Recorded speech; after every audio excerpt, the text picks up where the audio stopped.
everyone, what's crack-a-lackin'? My name's Amel and you're watching Newsbreak.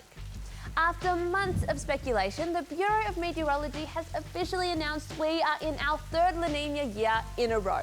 Here's Michelle. It's called a triple dip. It doesn't happen very often that we get back-to-back La Ninas. Triple dip La Ninas are extremely rare. Extremely rare is right. In the last 150 years, triple dip La Ninas have only happened a few times.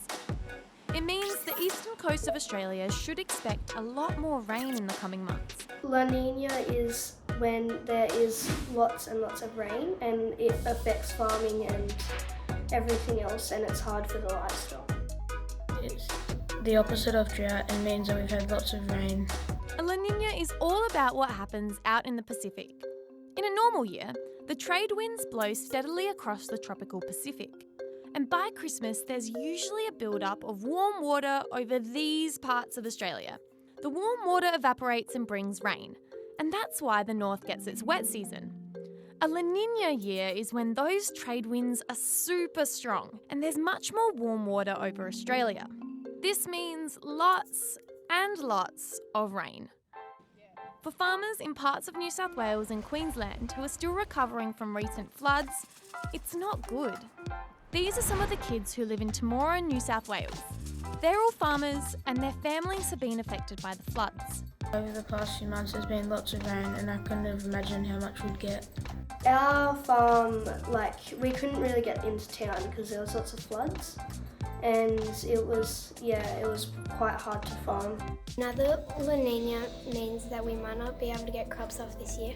At the moment, there's been lots of rain, and stuck in the mud sounds fun until it actually happens to you.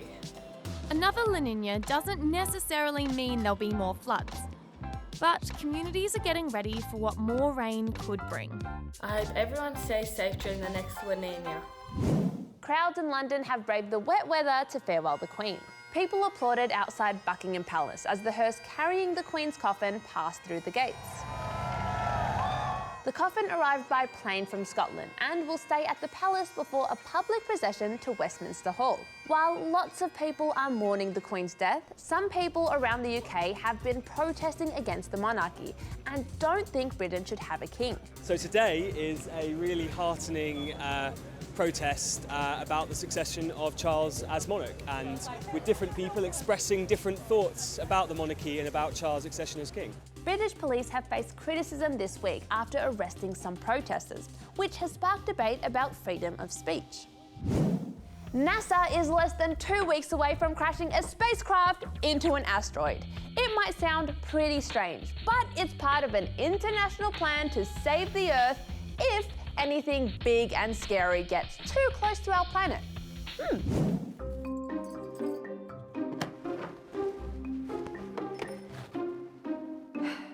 End of the world, here we come. Oh, I better get some food. Yep, this whole asteroid hitting the Earth and ending the world thing is exactly what NASA is hoping to avoid. And liftoff of the Falcon 9 and DART. Last year they launched this spacecraft on a collision course for an asteroid. It's called DART, or the Double Asteroid Redirection Test. It makes sense to be talking about this from a planetary defense perspective. Something that's a few hundred kilometers wouldn't wipe out a global extinction event, but the regional devastation could be the size of a city or a small state or a small country.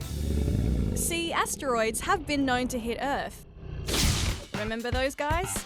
Luckily, none of them are big enough to cause a lot of damage, or are likely to hit Earth, but NASA still wants to be prepared.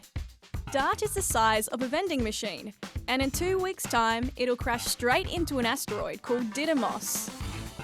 Now, that asteroid wasn't on course to hit us, but hey, it sounds like good practice for the real thing. This test will help, give us confidence that we do have a mitigation strategy should a threat ever be identified. Well, now we wait.